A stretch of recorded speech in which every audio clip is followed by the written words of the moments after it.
Hello, this is Radishhead and welcome to the first of my top 10 type series. So basically I'm just going to be going through all the types eventually, one in each video, and today, as you can probably see by the title, it's the top 10 water types. So of course water types is one of the types that most players first come into contact with, being one of the 3 types you can choose for your starter along with grass and fire.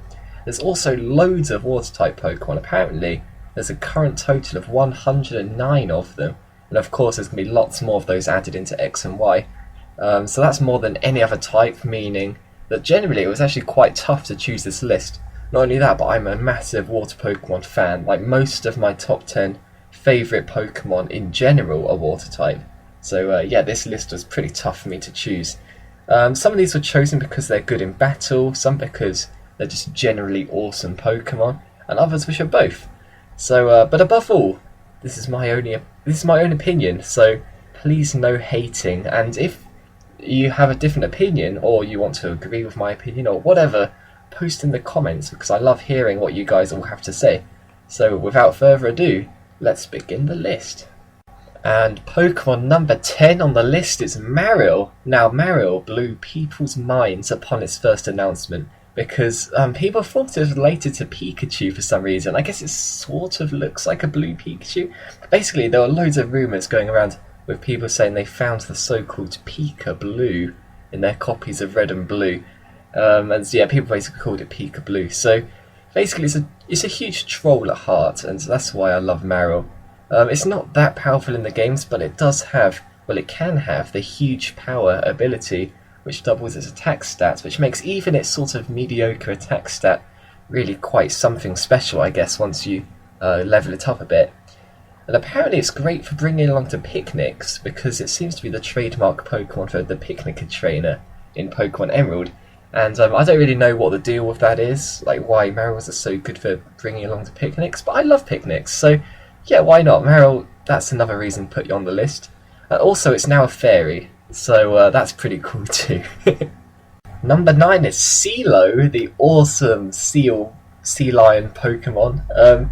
I had to put him on the list mainly because he just always looks so happy, and he has a huge moustache, which is probably enough to get him on the list alone. And apparently he likes to balance Sphere on his nose, which is probably the coolest thing ever. And he's part Ice type, so he's naturally cool anyway. No? Okay, whatever. With the thick fat ability, Ice type moves only do 1/8 of the damage, so that just means he just doesn't care about cold, and that is awesome. Also, his shiny version is lilac coloured, which is pretty hardcore. So well done, Sealo, you've made it onto number 9 of my list. At number 8, it's the water Pokemon that also likes to kick ass. It is Poliwrath. Apparently, his muscles never grow fatigued no matter how much it uses them, which definitely makes it one of the tougher Pokemon around. And it's actually so tough that it shows its weak spot to the world, as that spiral on its chest is actually its intestines, which is really weird. But yep. And it also has a soft side, because it saved Red in the manga after he was thrown off a ship by Lieutenant Surge. And yes, that actually happened. Lieutenant Surge, I've read it. Lieutenant Surge beats him in a Pokemon battle. He just throws him off the ship. It's insane. Anyway, also a final point. He can learn both Mind Reader and Fissure. Do you still want to mess with him? Coming in at number 7 is Lanturn, and really, any Pokemon that's based off an anglerfish is automatically pretty awesome, because they just hang around to the very bottom of the sea, and they just hang around with their sort of light that grows on their head, so that's cool. Anyway, an electric water combination is great, giving it access to 2 of the best sort of special same type attack bonuses. But did you know that it also has the highest base HP for an electric type? It just goes to show that adding water to electricity isn't always a disaster. It's one of the Gen 2 Pokemon that really stood out for me overall, and it needs an evolution. So get on it, Nintendo. I want to see a Lanturn evolution.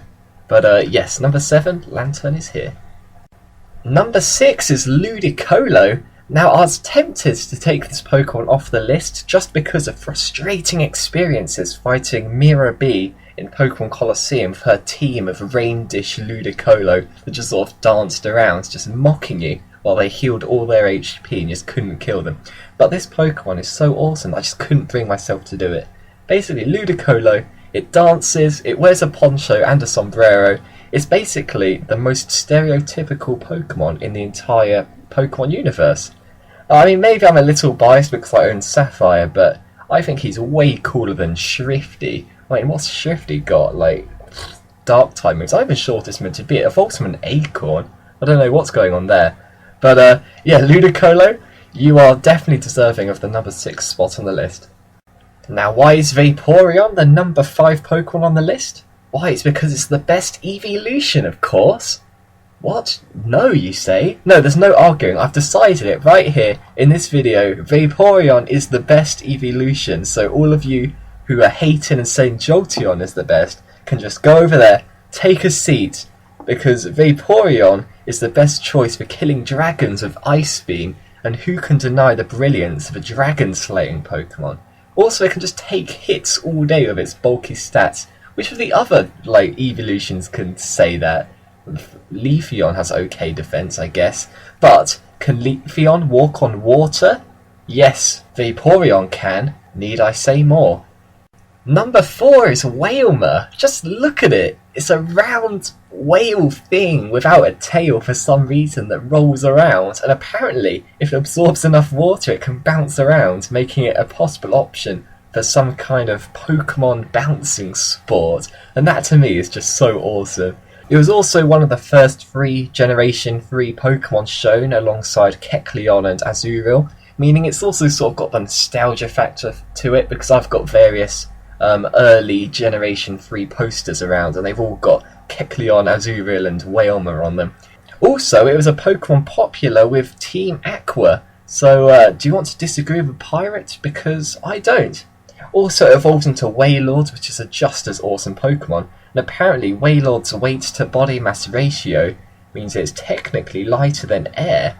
How awesome is that? Anyway, for that reason, and a few others I'm sure, Wailmer is number 4 on this list of top 10 water Pokemon. And now we're entering the top 3, which is held by Lapras. So, Lapras is actually based off a Plesiosaur, which in case you couldn't tell is a dinosaur. How can you deny the brilliance of a dinosaur Pokemon? And also they speak through telepathy, which makes them instantly better than 90% of Pokemon, because you can actually sort of talk to them, kind of, which is pretty cool. And also, they're probably the most comfortable Pokemon to ride across water, although that's not actually really saying that much when you consider some of the options. I definitely wouldn't want to ride across the sea on, say, a Magikarp, because that just doesn't make sense. And they're always rare in all the games they've been in, which means that even the game devs, they think that Lapras is too good for you, so resist to their influence and catch one, because you won't regret it. Lapras is number 3 on this list. Ooh, now we're really getting onto the real hardcore Pokemon. At number 2 it's Gyarados. Now, everyone knows the saying, every Magikarp evolves into a Gyarados. And for that to be enough to make that a sort of weakling of a Pokemon acceptable, this Pokemon has to be pretty special. And of course it is.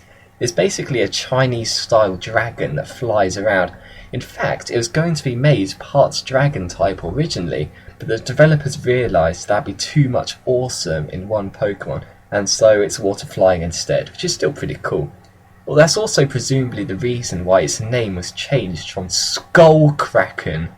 Skullkraken! Oh my god, that is such a brilliant name that I would just, wow, it would be number 1 if it was called that, but unfortunately it's not. It's also most people's first shiny experience of the red Gyarados in the Lake of Rage in Gen 2. And in battle, of course, this thing can sweep entire teams with its Outrage move. And its only real counter is electric type attacks, which it can easily outspeed with Dragon Dance anyway. Overall, this Pokemon is hardcore, and it's a huge threat to anybody who gets on the wrong side of it.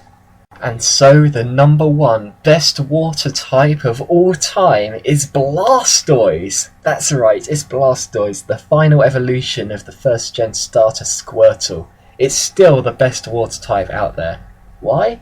Well, for a start, he's a turtle or tortoise. Well, he's sort of named after a tortoise, but he lives in water, so I guess he's more of a turtle. Anyway, he has cannons growing out of his shell. How does natural evolution even produce cannons? That is hardcore to the extreme. Not to mention his cannons can punch through steel and knock over cans at a distance of 160 feet. So they're accurate, they're powerful, and Gary Ocon's one, and if it's good enough for him, then it's more than good enough for you. Hyper Beam, Giga Impact, Hydro Cannon, Flash Cannon. The list of moves that just sound like they're going to kill your face just pile up on this guy. And in Super Smash Bros. Melee, Blastoise's trophy describes him as the definitive water type, meaning that at least by Gen 3, he is considered by Nintendo themselves to be the best. And that, my friends, is why Blastoise is the #1 water type for me of all time. Thanks a lot for watching, guys. I hope you enjoyed it. Do you agree? Did I miss anybody? Be sure to post in the comments if you have an opinion on the matter, and if you want to see more top 10 Pokemon type videos in the future, be sure to subscribe because they're all coming. I'm going to have one for every type eventually, so if you sort of for some reason care what my opinion is, then this is the channel to be. So again, thank you for watching, and I'll see you next time.